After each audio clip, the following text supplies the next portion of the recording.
Okay, you guys are about to start your digital photography projects, but before we start your projects, I want to give you some tips on how to take some better photographs. I won't be able to give this to you as a student-paced lesson that you can go back to, but I am recording a video so that you guys can keep this for later on. First thing you need to do is go to your OneDrive. Don't close this screen, just minimize it, and go to your OneDrive.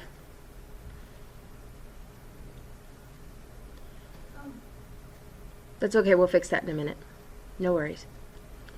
Go to your OneDrive and find in your digital photography folder that we set up yesterday, you have a PowerPoint that says Digital Photography Helpful Hints.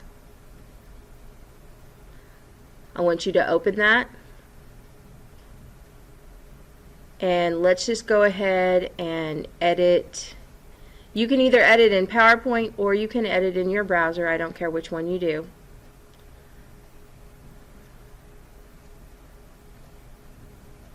And the second slide on that looks like this. It says Helpful Hints for Great Photographs. You've got a box there that says Composition, Perspective, Simplicity, Avoiding Mergers, and Framing. And all you have to do on that PowerPoint is click where it says click here to put your notes in.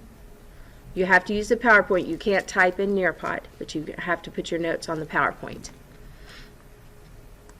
Alright, first thing we're going to talk about is composition of photographs.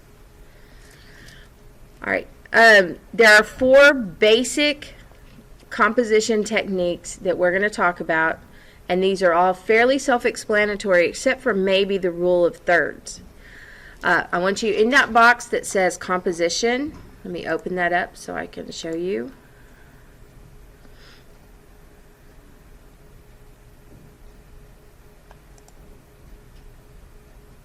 There we go. Alright, in the box that says composition, I'm going to make this a little bigger so it's a little easier to see. You can just click in here where it says click to type your notes here.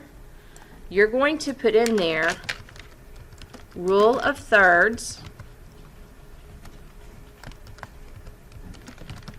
off-center, subject, horizontal,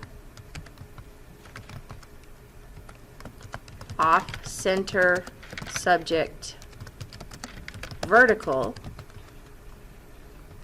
and bullseye.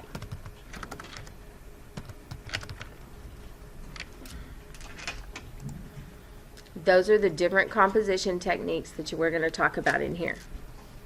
Rule of thirds, off-center, subject, horizontal, and off-center, subject, vertical. Bullseye is the last one. Now, those are going to be on your screen there. I tell you what, Mary, until we get you started, let's get out a sheet of paper and just put yours on the paper, and then I'll have you add it. Okay?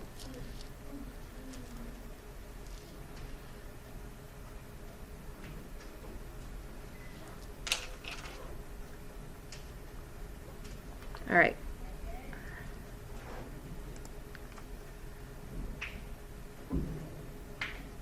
All right, let's talk about a few examples of what these things are. Now, rule of thirds is probably the most complicated for you to understand. The others are fairly self-explanatory, but everybody make sure you're on your Nearpod screen. We're going to talk about rule of thirds. Now, how many of you have played tic-tac-toe? Okay, you have a grid, right? You got 2 lines and 2 lines, and it divides it into 9 squares. It divides it into thirds. All right, if you were to take that grid that's showing on the screen and drag it over on top of your photograph, you would have some grid lines and places where those lines intersect. Now, if we drag this grid over on top of this photograph, where is the subject or these flowers located? Where is it located? Okay, now is it in this bottom left corner, or is it located where the lines intersect? Okay, it's located on the intersection, right? So the rule of thirds says this: if you will imagine a grid on your photograph, and you will look where the lines intersect. If you will put your subject at one of those points of intersection, it will make it a more interesting photograph. All right, so for rule of thirds, just remember it's a tic-tac-toe board. The others are self-explanatory. Off-center horizontal means, where's your horizon? In the middle. The horizon's not in the middle. Where's the horizon? Does it go across or does it go up and down? Across. Across. This is your horizon, right? All right, so if it's horizontal and it's off-center, that means you have more empty space on the left or on the right. If it's off-center vertical, that would be up and down, right? So that means you've got your subject either located at the bottom or at the top. Where's it going to be if it's bullseye? In the middle. Right smack in the middle of your whole photograph. All right, let's look at these photographs. What's the composition of each photograph? Rule of thirds, off-center horizontal, off-center vertical, or bullseye. This one right here, what's the subject of this photograph? Rule of third. Okay, well that would be what it is, but what's the subject? Just like in a sentence you have a subject, what's the subject of this photograph?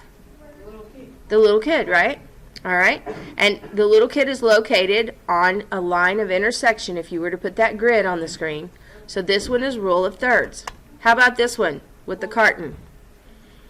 What is it? Bullseye. Okay, good. All right. This one, what is the composition of this photograph? Off-center horizontal. Okay. Do what? The thing that's going into that. Okay, I asked for the composition this time. So you were right when you said off-center horizontal. But you're right, the subject is this bolt or whatever it is right here. Okay, how about this one on the left? What's the subject? Okay, the water hole cover here. All right, now, is it off-center horizontal, off-center vertical, bullseye, or rule of thirds? Off-center vertical, good, because you got your empty space at the top. All right, this one has a couple of things going on in it that you might be able to say about it. If the nerds is the subject, what's the composition?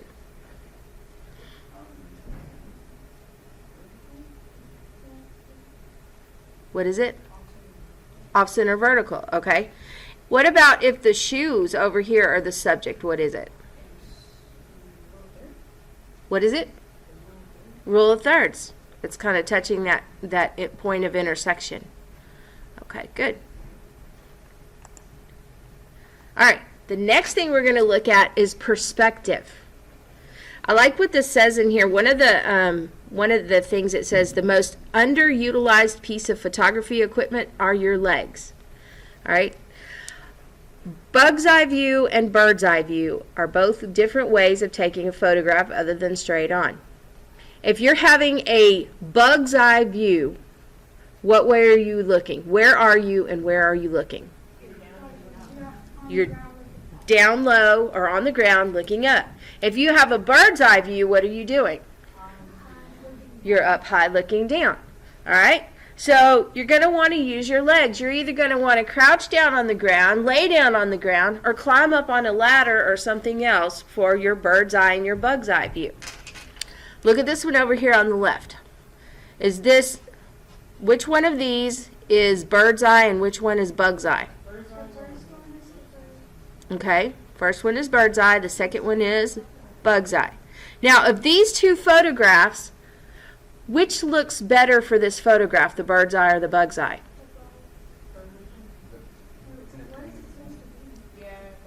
Well, okay. She's wearing a minion costume here. Now, if the subject is just the costume, maybe the box, then maybe the bug's eye.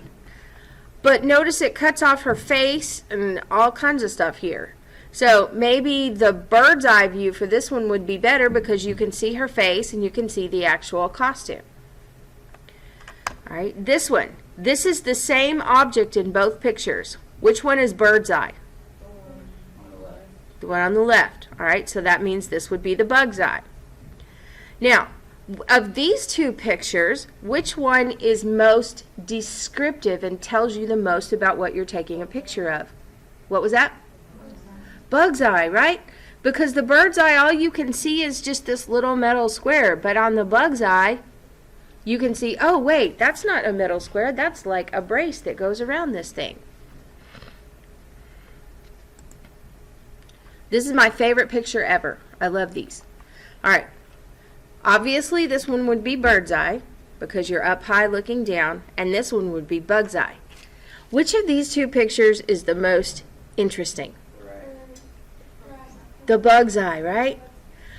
Because we, as human beings, we would never notice that that bug's eye view there almost looks like a little tiny miniature forest when you get down there and you look at it from a bug's perspective. Doesn't it? I mean, look at it. It looks like a little forest. But the bird's eye view, all you see is a pile of leaves and grass. All right, so on your graphic organizer, for perspective, remember all you have to do is click right beside where it says notes or whatever, and you're going to write bug's eye view.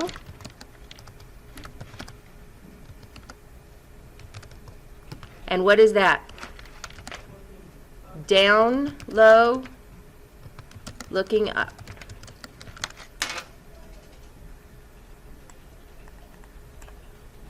All right, and then bird's eye view is up high, looking down.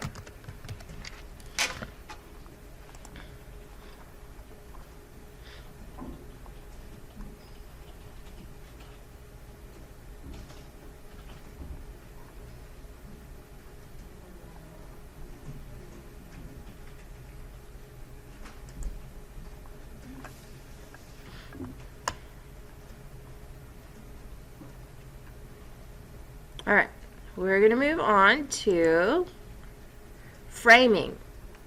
What frames the picture? Now, this is not talking about a frame that you put on your photograph after you print it out. This is talking about actually framing the subject of your photograph within the photograph itself. All right, if you look right over here, what is making the frame for these hooks right here?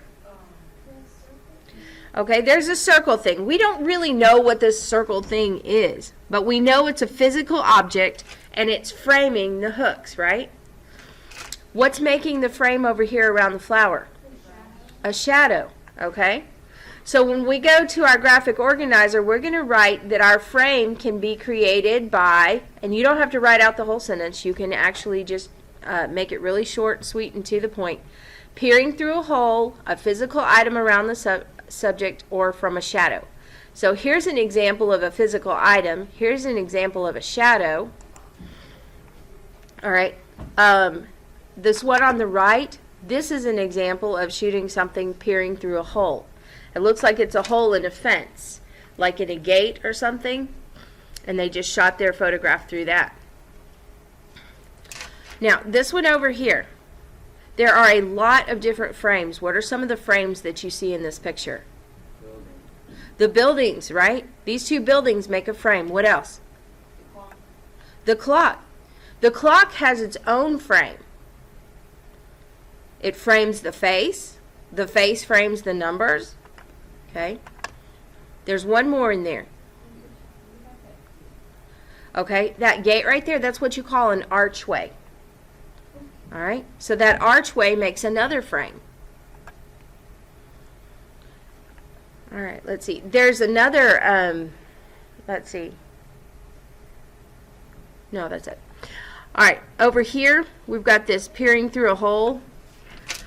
I always thought it would be really cool if you could find like a knot hole in a piece of wood in a fence or something, and you could shoot a picture through the knot hole. Because a knot hole doesn't have a clear shape. It might be rounded, but it's going to have some different edges and curves. So that might be something interesting to use to take a photograph through. Okay. let's see. Oh, we need to fill in your frames, don't we? All right, so let's fill in the framing here. All right, you can do this by using a physical object around the subject.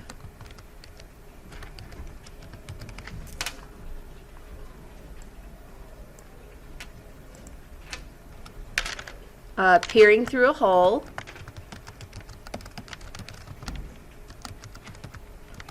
Or a shadow.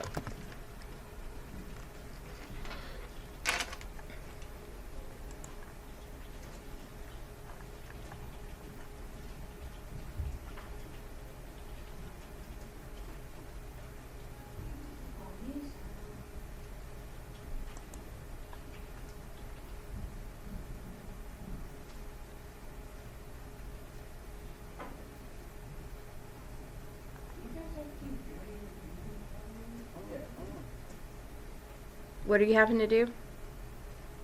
Every time you write something, Mm-hmm. that your thing like all the way out. Oh, yeah, your text box is going to stretch, but all you have to do is just adjust it back inside the box. Yeah. Okay, let's move on to mergers. All right, let's talk about these photographs, and then we'll talk about what a merger is. All right, first of all, this picture on the left, what is wrong with this man's head? It doesn't have to, I don't know. It's got something growing out of it, right? Okay, and just by adjusting his stance just a little bit and moving just a few feet, we have a much better background behind him, and he has leaves behind him instead of these tree things growing out of his head. Those tree things growing out of his head, that is called a merger. It is something that's unintentional and awkward in a picture. You didn't mean to put it there, and maybe positioning a little bit differently would have taken care of that. I remember when my brother sent us pictures of his fiance when he had asked her to marry him and stuff. And the house that they were in, they took a picture of them in front of a wood stove, a wood-burning stove, because they happened to be in Canada at the time. And where she was standing, the stovepipe was coming out of her head. So we always teased her about it. You know, we thought you had a stovepipe growing out of your head, because it was just, I mean, she was a beautiful girl, but here comes the stovepipe out of her head because nobody paid attention to where they were standing in the picture. They just shot the picture without looking. And that's how most of your mergers are going to happen.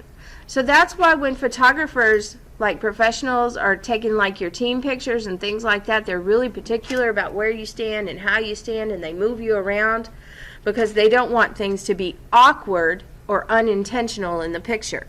All right, look at this one. This one has a lot of different mergers in it. What are some of the ones that you see?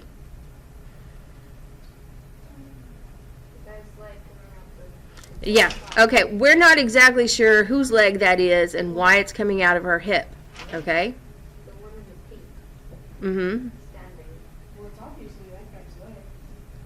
Yeah, but look at her leg on the other side. Oh, yeah.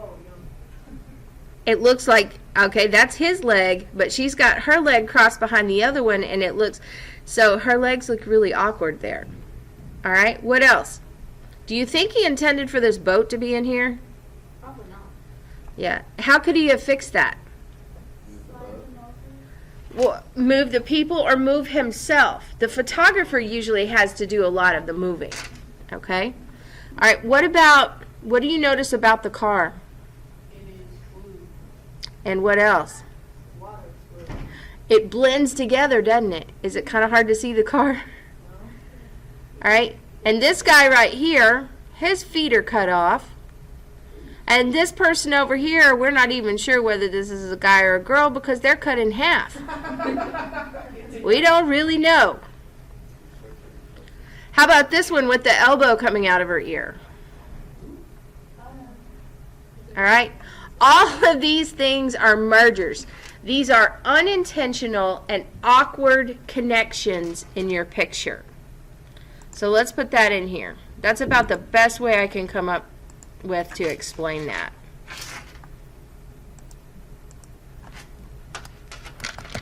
Unintentional and awkward connections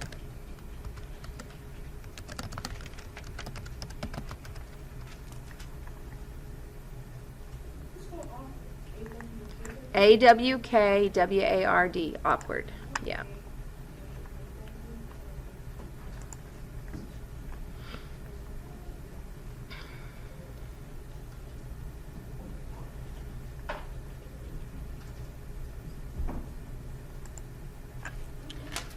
All right, we're going to go ahead and fill in simplicity. I'll talk to you more about that later on, but we're just going to go ahead and fill it in for now to have it done. Simplicity is about don't make your photograph so busy that it's hard for you to tell what the subject is. All right, so keep your subject simple.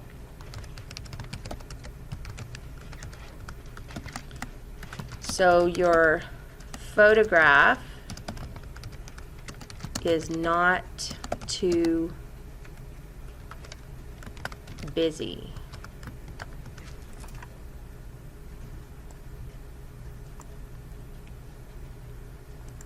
All right, yeah. There we go. Keep your subject simple so your photograph is not too busy. That is simplicity. All right. On your Nearpod, the next thing that you're going to do is you're going to be taking a quiz.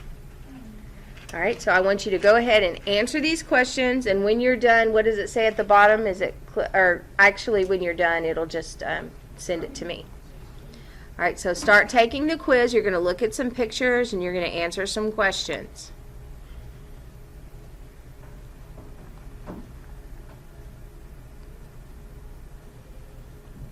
When you're done, you're going to turn in that PowerPoint that we just created with the helpful hints on it.